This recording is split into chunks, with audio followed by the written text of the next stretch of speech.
Hello everyone, Ratchmacho78 Gaming here, bringing another episode of NXT and 205 live results. For NXT, it's going to be February 8th, 2017, and 205 live, it's going to be February 7th, 2017. If you do like, please leave one and subscribe. And we're going to start out with NXT results this week. And first thing to note, Nigel McGuinness is on commentary, and he's great on commentary. And not saying he's better than Gray's, but his commentary is just, from what I got from the UK tournament and NXT, the first episode, it's just so calming and relaxing. And I feel he can be a great heel and a great face commentator. Then after that, we move into the first match of the night, which was Sanity taking on the Bollywood Boys, or as I like to call them, the Jobberwood Boys, because they haven't been seen on TV in forever. And they got destroyed by Sanity. And then after the match, Nikki Cross just screams Asuka. She wants Asuka, so maybe TakeOver Orlando will get a rematch involving her and Asuka, and I'd really like that. I don't think Billie Kay and Peyton Royce are ready for NXT Women's Championship Gold, though they play good heels. Only good heels. I'm kind of getting sick of the teenager heel type, and by that I mean they just laugh everything off, make fun of everybody, and yeah, they need to add something to it. And then I think with a little bit of work and a couple more months, maybe, they'll be ready for the NXT Women's Championship and take it off Nikki Cross. After Cross takes it off Asuka. But then, after that, we move into the... we had a Young promo after the match. An Eric Young promo about more people to join Sanity. He wants more people, and how Ty should just join and not make the dumb decision of not being with them. And then I think after that, or wait, no, that wasn't after. After that, it was second match of the night. Liv Morgan taking on Billie Kay. Really good match. Really like Liv Morgan. Billie Kay is good in the ring, but she just needs to work on her character a bit more, I feel. Then after that, we go and see what... Oh, and the winner of the match was Liv Morgan. Thanks to a interruption by Peyton Royce. Peyton Royce got pushed off the apron, and then Liv Morgan won by a roll-up on Billie Kay. Then after that, we move into a Dillinger interview in the back, and the interview bot or whatever just asked him, oh, well, how do you feel about this? How do you feel about that? Dillinger's like, I'm not going to join Sanity, but let me talk about the Royal Rumble. Then he proceeds to get attacked by Sanity. Just everybody, Nikki Cross, Damo, Young, Wolf, and they beat him up and drag him out to the ring, and he tries to fight back, but he can't. And then out of nowhere, Noe Jose and Roderick Strong come out to help, and in the end, and at the end of the segment, Dillinger, Strong, and Noe Jose stand tall, and that sets up a match for the main event, which is going to be a 6-man tag match between Dillinger, Strong, and Noe Jose taking on Sanity. So Eric Young, Damo, and Alexander Wolf. So, yeah. And I know Damo's new name is Killian Dane, but I'm going to go by Damo because I don't really like the name Killian Dane. But, yeah. After that, Regal, we go to commercial, come back. Then Regal announces a UK title match for next week with Tyler Bate defending his UK championship against Trent Seven. Now, do I think they're going to take the title off Bate this early?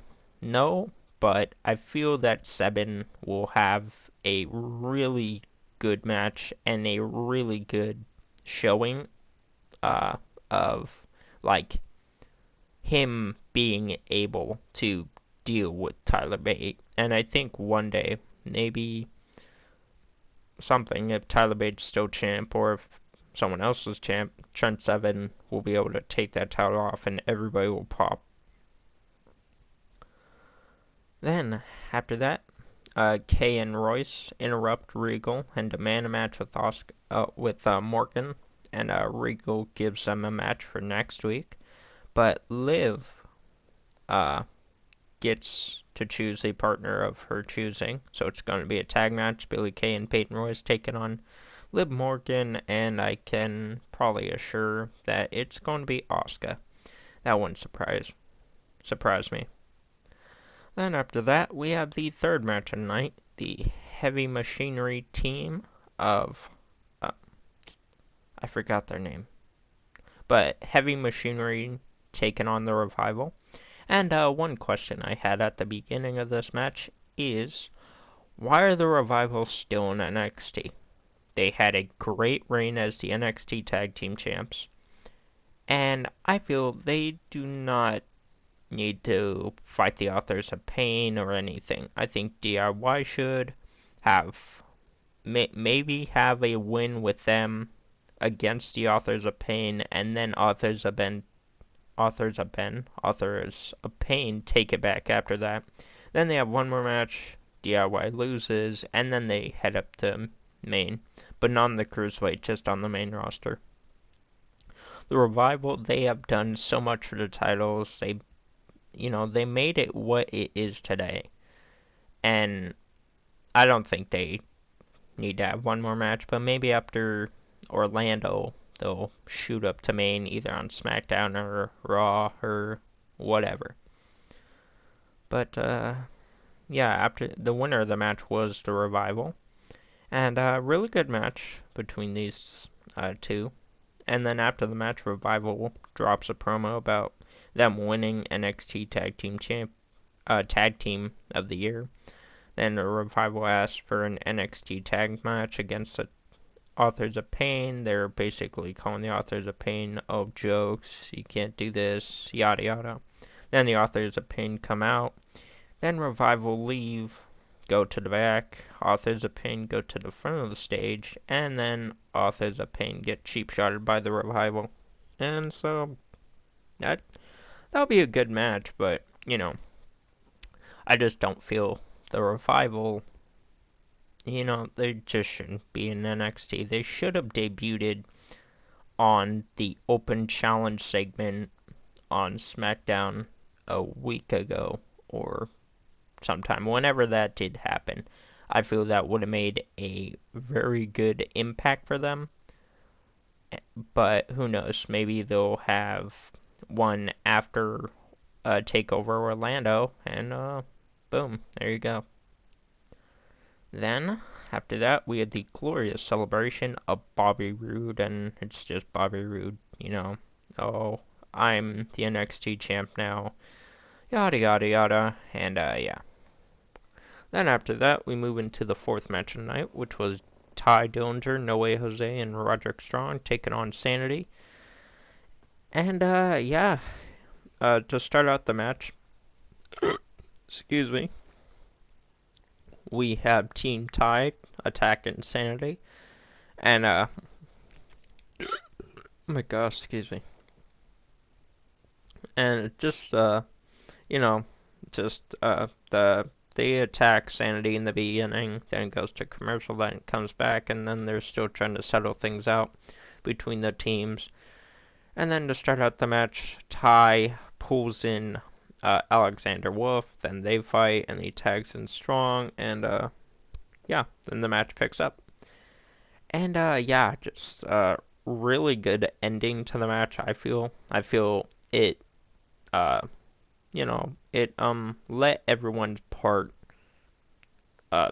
be improved, because Damo threw the fuck out of himself into Roderick Strong, and the winner of the match was Sanity. And so the Ty Dillinger and Sanity feud is still going on.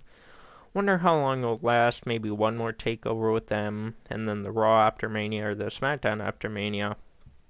Ty will debut on the main roster, which, I mean, now that I say that, I feel that he needs to have a run with the NXT title from, like, just take it from Bobby Roode, maybe after Orlando, you know, they start him in a feud with Bobby Roode. Bobby Roode's still champ, yada yada. Shinsuke's going up to Raw or SmackDown, then Bobby retains it, and then Bobby Roode's like, oh, I'm glorious, and then Ty comes out.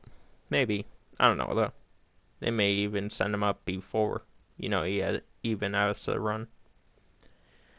Then that ends NXT for that. And then after that, 205 Live was actually really good. I didn't I wasn't expecting it, but because you know how I feel. The division's crap, and sometimes that means the show's crap, but this was a really good episode.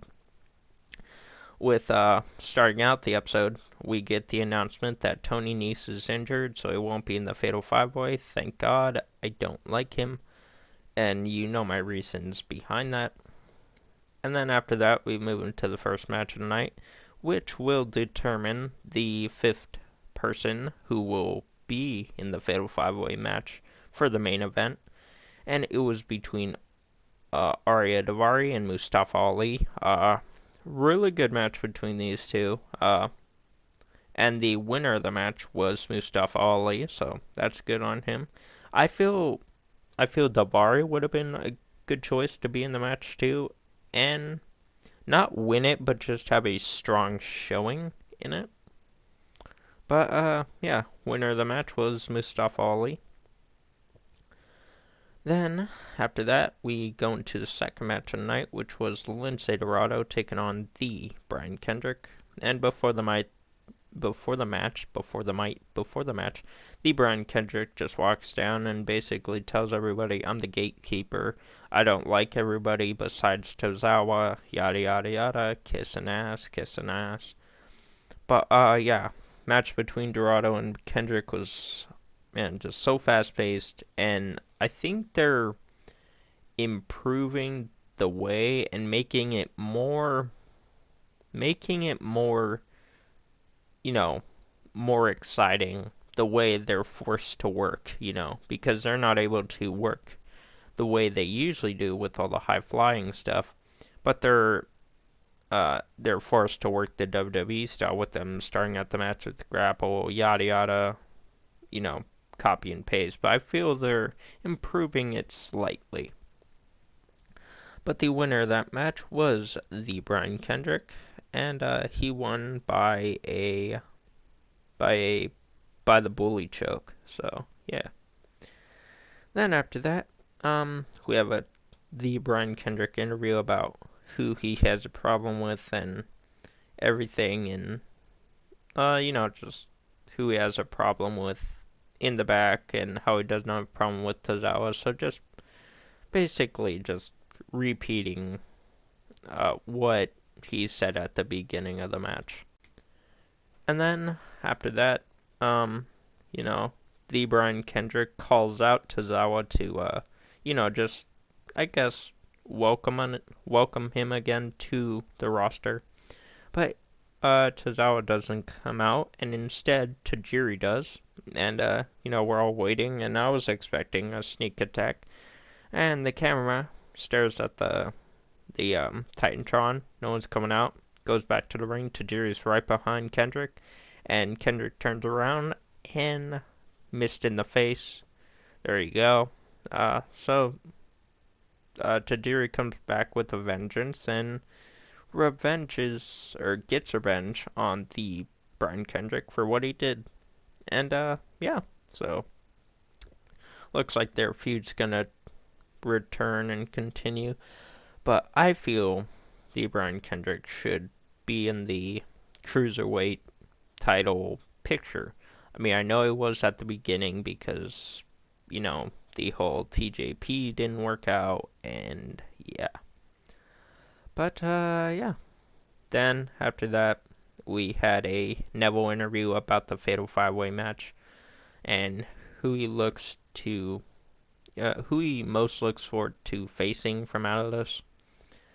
And then, yeah. Then after that, I just noticed this, but like they're really mean to Morrow on commentary. Like they're making fun of him. Like don't confuse the people. It's an elimination match, not a fatal 5-way match where the one winner just wins. And then Morrow's like, "Oh yeah, that's right." And then they're like, "Oh, don't confuse everybody because it's not a last man standing match." I'm like, oh my god, that's so mean. Don't be dicks, you know.